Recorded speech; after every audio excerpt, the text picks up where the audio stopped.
And Carl Jung stated the following, quote, "We have forgotten the age-old fact God speaks chiefly through dreams and visions," end quote.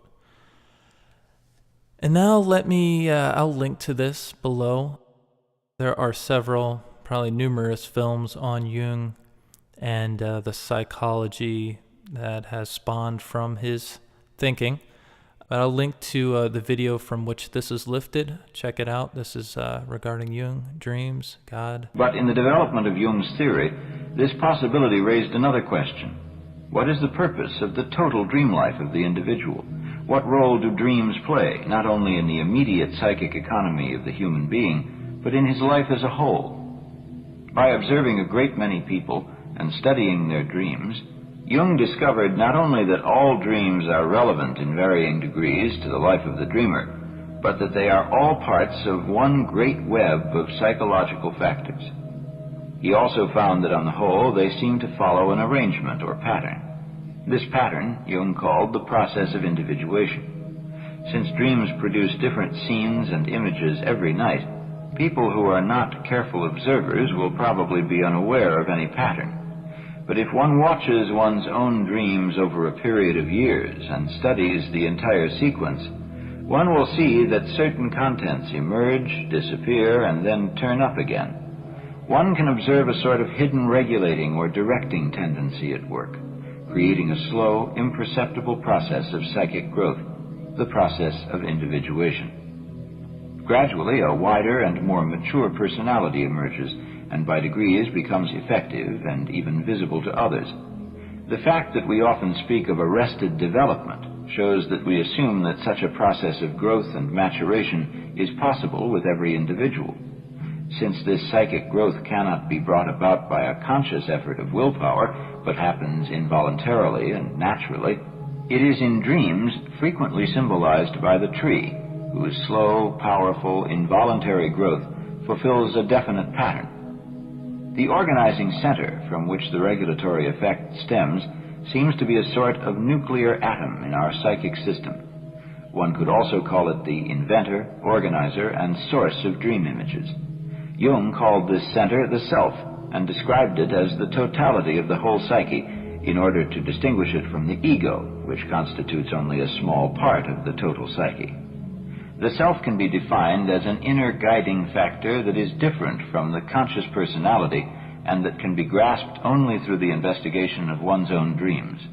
These show it to be the regulating center that brings about a constant extension and maturing of the personality. But this larger, more nearly total aspect of the psyche appears first as merely an inborn possibility. It may emerge very slightly, or it may develop relatively completely during one's lifetime.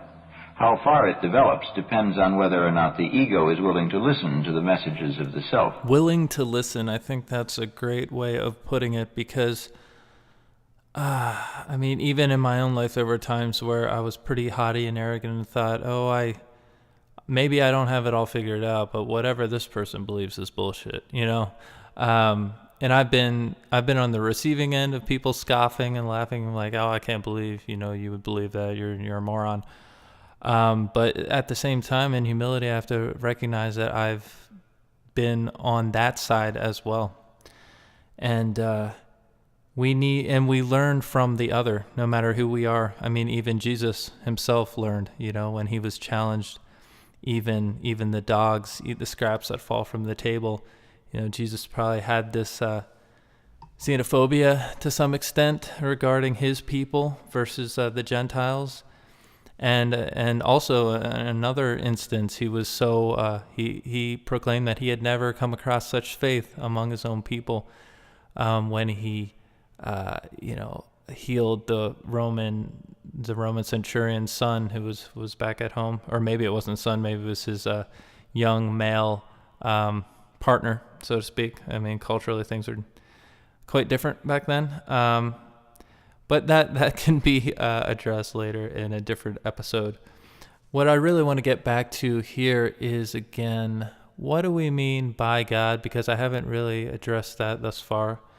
I mentioned Peter Rollins, who's friends with Rob Bell. And as aforementioned, this podcast probably owes its inception to me having come across Rob's stuff online, his podcast. And if you don't even know who Rob Bell is, definitely check it out. The link is below. I am going to just go straight to it and play another clip for you. And this is Peter Rollins. I think you're going to like it. This is Peter Rollins concerning God. And this is just one, he's said so much and written numerous books. Definitely check out the Robcast episodes in which he is interviewed by Rob. But for now, here's a little introduction. The reason why I consider myself a theologian is because Tillich says... Paul Tillich, by the way. Oh, Paul Tillich, incredibly influential thinker. Oh, yeah, someone I deeply admire. I love that guy. Yeah, and, critically engage with whatever, but I like him. He says that the theologian is someone who is taken up in the thing that they're concerned with. So it's like if you're a philosopher, you can, you sit back and you look at something, you think about something. But if you're participating in the reality that you're speaking of, he says you're kind of doing theology.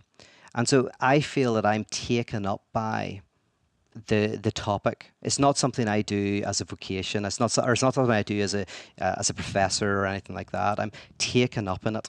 And so Tillich says that then you're doing theology. So the mystics, they say you can't talk about God as some sort of dispassionate object that you can nail down.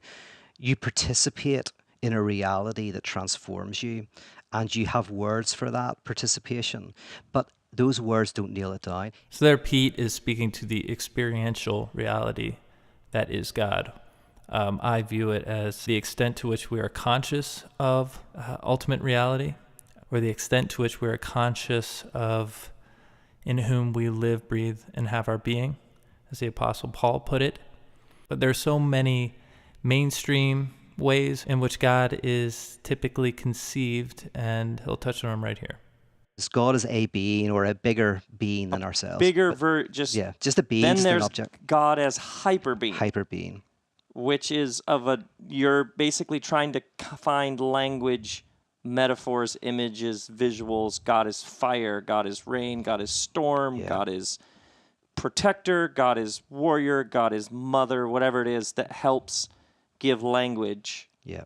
To this sense that there's more going on here. And Anselm defined it very well, where he said, God, in his proslogion, he said, God is that than which none greater can be conceived. Now, the reason why I have to be precise in how it's said is because people think that he's saying God is the greatest conceivable being. But that's the first one. That's God as a being. God is the greatest conceivable being. Anselm is saying, no, God is, because we can conceive of something more than conception. This sounds bizarre. I can conceive that there's something bigger than I can conceive, right? I can think that there's something bigger than I can think. And Anselm says that's where God dwells. So it's a clever, that brings you to the second one, where you say, okay, yes, of course, I can think that there's something greater than I can think. And Anselm says, so don't ever think that you can think God, because God is always greater than you can think. Yeah. And so he's trying to protect you from idolatry. And that's why Paul Tillich says that there's a form of atheism that is closer to God, that most theism is idolatry, because most theism treats God as an object that you can think. And he says, that's idolatry. That's idolatry. I love Moses being told, no, you can't see the divine, but you can... I'll pass by the cave opening. Yes. You can see where I just was. Yes. That's the best you can do, is you get to see a spot where I just recently was. Some great insights there. What I would like to add is, I spoke regarding Quakerism and that of God and everyone, but I really want to say that in service, this is a very Christian notion, going back to Jesus washing his disciples' feet. The idea that God is encountered in the midst of pain and suffering and need, that's something we often try to shield ourselves from. We certainly don't celebrate it in American culture. We focus on celebrity and gossip and drama and sports and all that. Meanwhile, south of the border, whether it's Mexico or it's Haiti, wherever, there's so much need in the Sudan, so much need in this world. And we seem to be so focused on the pursuit of happiness that I really don't think we understand what it means to be happy or to have a joy that transcends circumstance, like Paul talked about, regardless of his circumstance, how joyous he was and at peace, that the peace and contentment that surpass all understanding. Now, this is something that doesn't necessarily make sense to people at surface level. It doesn't make sense why someone would choose a hard path or one that entails things that aren't seemingly pleasant or enjoyable. And again, I have to get back to God is encountered in the journey. It's not having all the answers, figuring it out ahead of time. It's going ahead in faith, which is just a trust in that is present in a relationship and moving forward. And we think sometimes the best relationships are relationships where we get each other. But sometimes when you really love someone, as you get deeper in a relationship, you go, the most beautiful thing is I get that I don't get you. That you get at me and something happens when I'm with you. But actually, it's not that we all agree on everything, that you're a mystery to me, and not getting you is actually part of what it means to love you. Right. We're years into it, and I'm still learning new things. I think it's perfectly fine to view faith in God as an ongoing, loving relationship. I really do, I don't think God is literally or actually a father, but as the source of life and sustainer, which is what I would assert, I think it's perfectly fine to approach God as a child. I mean, Jesus said you will never enter the kingdom unless you humble yourselves and become like little children. And for some of us, that's very difficult to do. Our egos are too fragile. Previously, I referenced meditation, prayer, spoken a bit about Quakerism, service, encountering God in the midst of need and suffering, and even the enemy. I want to speak about encountering God now. This won't be that unexpected, but in our loved ones. Actually, I would really want to push it in this direction. Encountering God in a very unexpected way or in an unexpected person. This is where the term angel might come into play, because you feel like, wow, this, in a sense, this person dropped out of the sky. Like, this feels as if he or she is relaying what I need to hear, as if God is bringing healing to my life through this person's not only words, but their smile, their energy, just in who they are. As I said, I don't want to make this podcast about me or specific things I've experienced, but I do from time to time want to share and be certainly open about what I've learned. And of course, we all learn through experience. I think there's something to be said for testimonies. I didn't grow up evangelical, and I don't have this. I do have a testimony. I should say now, I feel as an adult that I do. Things that brought me back. And I shouldn't say even just brought me back, moved me forward. In a sense, I came full circle, but not really. I'm definitely different than I had been previously. That's why I want to get baptized, because when I was baptized as a teen, it was more of what was expected of me. It's kind of, you're this age, of course you're going to get baptized, but I think that's not really what the original Anabaptist had in mind, who got into so much trouble for practicing adult baptism and claiming, hey, this should be a conscious decision made by an adult. And so you had, Lutherans and Catholics literally killing these people, which is crazy to think of, but that was the case in Europe at the time. The angels in our lives. Music, as I go along in this podcast, more and more things start popping out in terms of how God speaks to us, or can speak to us, if we're willing to listen, if the ego is willing to listen. I love that clip, how it said the ego is a small component of the total self. And yet, for some of us, it really dominates our attention. There was one night, for whatever reason, I'm like, I'm going to play this song.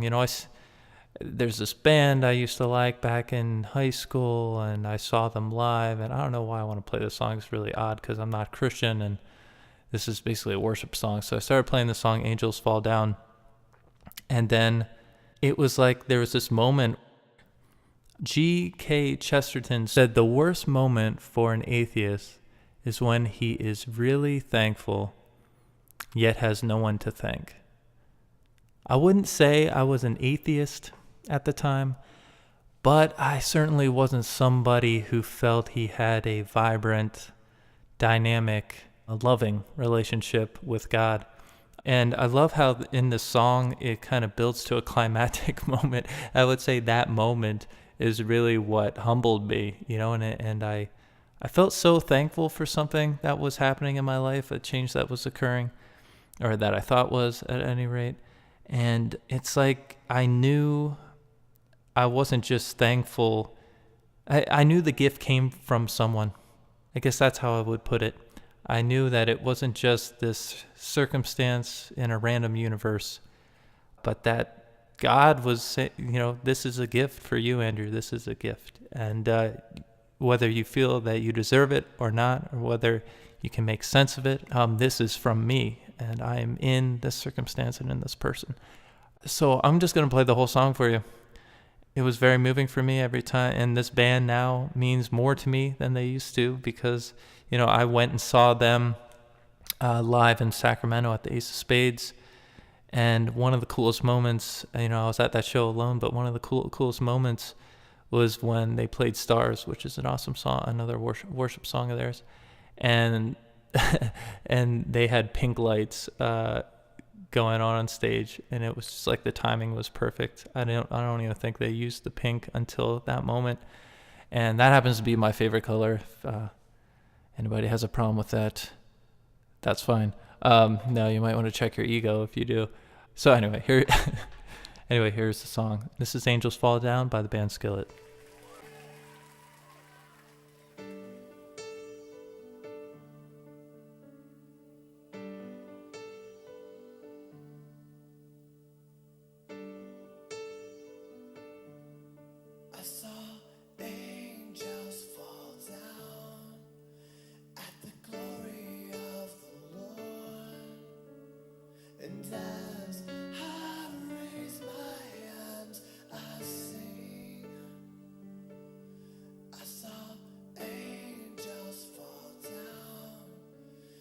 The glory